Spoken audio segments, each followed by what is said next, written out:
The soap opera, stories that have played daytime television since the early days of my life. Series that follow the lives of a set of characters, oftentimes involving a spiderweb of romantic relationships, and absolute chaos caused by characters either being the unluckiest people to exist or just the worst functioning members of society. Anime too loves the soap opera, and they make the most spicy, raunchy, and downright immoral soap operas my eyes have ever had the pleasure of being subjected to. And the king of this dumpster fire of a genre is none other than one that goes by the title Domestic Girlfriend, an anime which can only be explained as a series that saw the moral high ground and decided at best to spin at the idea of ethics. Not only does this anime break what we as members of society have decided to be acceptable, but it has gone one step further, turning a blind eye to what is legally passable.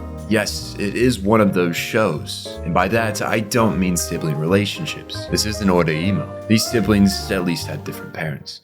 In all my time as a consumer of anime, this series has held a special place in my heart, starring three degenerate step-siblings willing to overlook all the red flags each and every one of them has. And you are here today to listen and bear witness to my descent into analyzing and explaining an anime that, for once, doesn't cause me to fall into the pits of depression. This is the beauty of Domestic Girlfriend.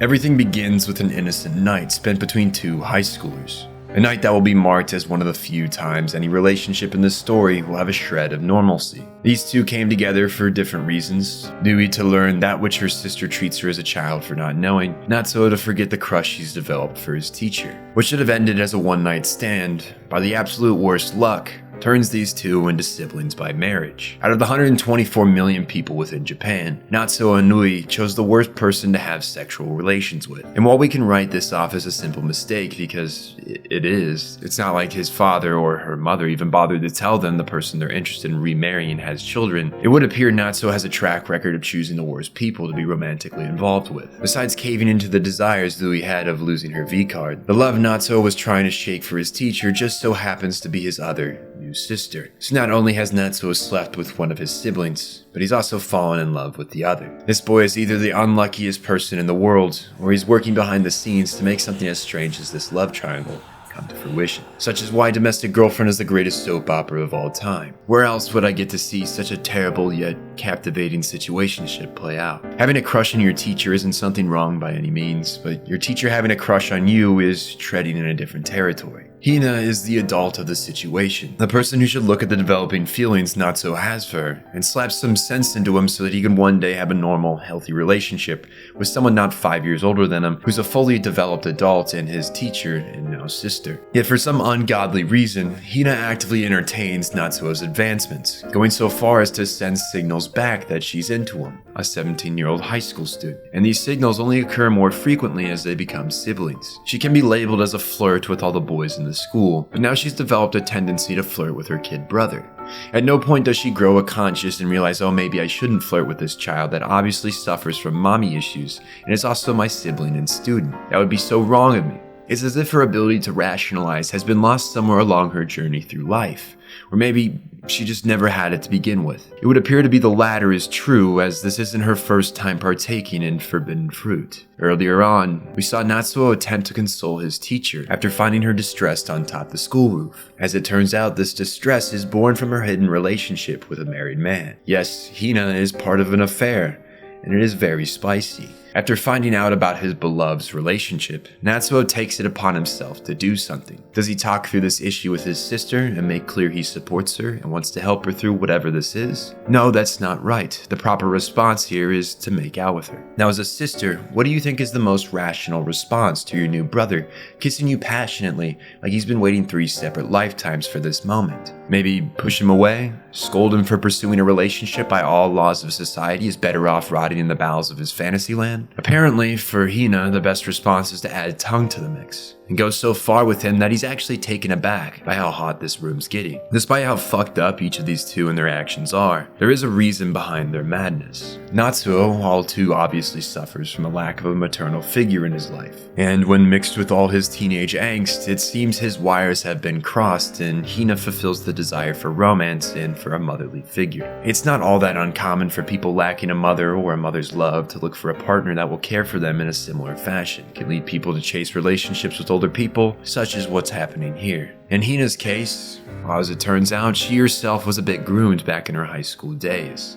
She fell in love with her teacher, and after a few years avoiding each other, they began dating in her senior year in college. Her interest in such an older lad is likely a result of the lack of a father figure in her life. She desired the paternal safety and affection which Shu Hagiwara provided. This makes Shu, her former teacher, the man she's currently having an affair with, and has been for at least a year, if not more. She has held on to hope that he'll get a divorce, but after all this time, he just continues to keep her as a mistress. Her pain seems a little deserving given her track record in the story thus far. Alas, she's incapable of self-reflection and probably won't learn anything from this experience. Natsuo and Nui leave the house, upset with their sister's actions, deciding to stay over at a friend's for the time being. In typical teenage angst, they don't think about how their actions might affect their parents and how worried they must be that their choice to remarry with each other must have upset their kids. And so, when they do finally return, they have to convince their very loving parents that they are actually the normal ones of this story, and the problem is Big Sis over here, who's partaken in too many forbidden loves. They're able to circumnavigate this strange situation, keeping their parents in the dark about the affair and the romance unfolding beneath this roof. But the fact of the matter still stands, they must do something about the affair. So in a quest to make his sacrilegious love the only in Hina's heart, Nui and him launch an intervention, luring Hina and Shu to a local cafe and addressing the issue at hand. Natsuo ironically tells Shu that his relationship with Hina is morally wrong. When Shu asks Natsuo if he'd be okay with the relationship if he went through with the divorce, the boy becomes stun-locked and unable to speak. It seems in all his love, he's still afraid to admit in a public space he has a thing for his teacher's sister. They're eventually able to convince Hina to break up with him, as he has shown no sign of divorcing his wife. From an outsider's perspective, that would be, in my opinion, growth on Hina's part. It's just too bad that she was only pushed to break off the affair to pursue her student/brother.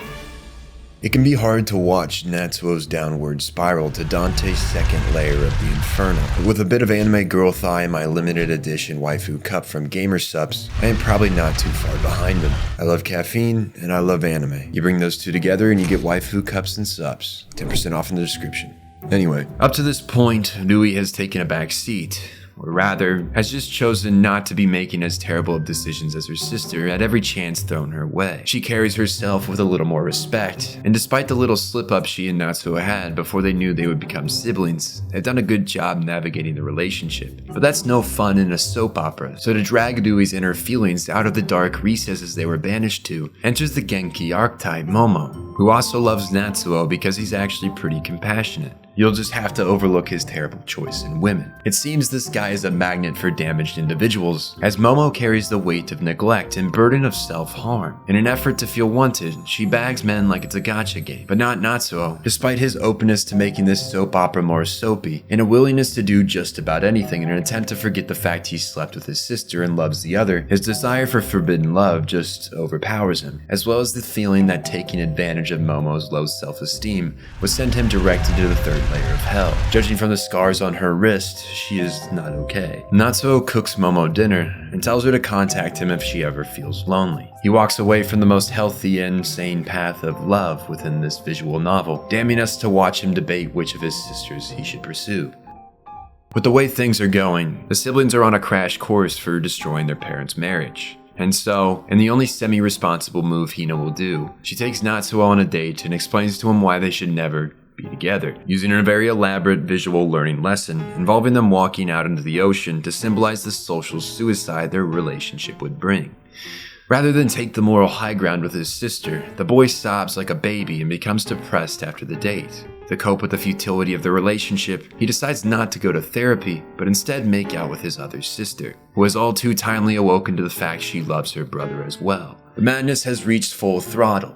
Within these walls, many scandalous things take place, including Natsuo catching Hina flicking the bean while calling out her former teacher's name. Instead of running for the hills, Natsuo becomes frozen in place, knees chattering, feet glued to the wood beneath, staring into the crack of the doorway. And to be honest, who in their right mind bops the bishop with the door wide open? It's as if Hina has a humiliation fetish and is desperately hoping someone walks by. Looking on the bright side, at least it's not her stepfather. I don't know if there's a way to navigate that conversation. Natsuo eventually regains consciousness from being flashbanged with the worst core memory he'll ever receive and hides before being caught. Well, this event should have struck him and, I don't know, maybe taught him if you're gonna do something naughty to shut the door, it at least taught him Hina is not over her romantic relationship with a married man. So, not even a week later, he and Nui start making out with the door fully open. Hina walks into, I'll call it what it is, this incest, and despite the amount of time she's kissed their brother, she acts very disgusted and runs from the room. Fallout befalls upon these dark halls. Natsuo curls up into a ball in the darkness, contemplating where the best mental institution to admit himself is, while the two sisters have a heart-to-heart. Hina, despite her constant disregard for it, takes the moral high ground here, and it seems we could be at the breaking point of the greatest soap opera in anime. The characters have reached a climax, and they may soon realize that what they're doing is very fucked up, and that maybe, just maybe, they should choose to be better humans and find love outside their house walls. But without this brotherly love, where would I find entertainment? Why must the road stop here? What good is a soap opera about siblings if they're not going to break every societal law possible? Someone must come to their senses to ensure this soap opera continues on the right path. And thank God Louis says what we're all thinking. Yes, the Uno reverse card of comebacks. It's okay to kiss my brother because we're not exactly related. We can definitely roll with that. We can say this is morally fine. I mean, in Mui and Natsuo's case, their romance started before they even became siblings. Would it work out socially? No, this just doesn't look good on paper. But realistically, I can't believe I'm saying this, these two do get a pass. They're 17, they first met each other when they hooked up, they're more strangers than siblings. But in the case of Hina, there are several layers to her romance with Natsuo that just can't be overlooked. She's fully an adult, she's his teacher, you get the point. Yet despite these walls, they rekindle their chance to get romantically involved at a festival. It only took a week for her to just give up the lesson she was supposedly teaching her younger brother. Hina re-enters the race. To raise her odds, she moves out to get her own pad where she can seduce her student by giving him a key to her place, giving him unlimited access to come get lessons from his teacher. And you know, on the bright side, the door here indeed closes. While most of those who are partaking in this student-teacher type relationship would try to avoid the public eye in an effort to keep things under wraps, I can almost confirm for you these two have some desire to be caught. Not only does their romance not stay within the confines of Hina's new apartment, but in fact, it expands past these walls into the halls of school. Discreetly making out in the hallway, crouched down like it'll prevent an innocent first year from catching a glimpse of the biggest scandal this school will ever see. Life goes on like this for a couple weeks, Dewey advancing on Natsuo in the family home, Hina making moves in the halls of the school, a back and forth between siblings for the most average guy who has somehow found himself in the unlikely scenario of two-timing his own sisters. Eventually, as all things do, this lifestyle comes to an end. Dewey catches Natsuo sneaking over to make out with Hina, driving a wedge between them. And like a couple of brain-dead fools, Hina and Natsuo make out on a school field trip near an open window where miraculously the school photographer captures a high-res image, allowing the principal to deduce the guy turned away from the lens is none other than Natsuo himself. Many would think the proper action from this point forward is for the adults to talk with the kid and see if, he's been taken advantage of. But they decide to go with Hina's idea of just moving her to a new school and brushing this all under the rug. In what world do you become romantically involved with one of your students and the school board thinks, yes, let's send her to a different school of children. Maybe she won't have relations with any of them there. Granted, from what we know, Hina is not a repeated offender just yet, but let's not forget her flirtatious demeanor with all the boys before all this began. The possibilities are there. Hina gives an address to the school, announcing her departure at the end of summer, leaving a note for Natsuo before fleeing without even telling her mother where she'll be going. Quite obviously, mom and dad contemplate if it's their fault their relationship with their children is taking such a hit, still somehow unaware of the romance happening in this house, despite the obvious sexual tension that follows these three anywhere they go. It doesn't help matters that Natsuo drops into a deep depression after Hina leaves with no way to contact her, once again locking himself in his room and whimpering like a baby, driving an even stronger worry that they've been doing something wrong as parents. What raises him from the pits of despair is not the therapy he desperately needs to attend, but an unlikely ally in his quest to romance his sisters. The cafe owner Masaki, who lays out some words of wisdom as a former member of the Yakuza,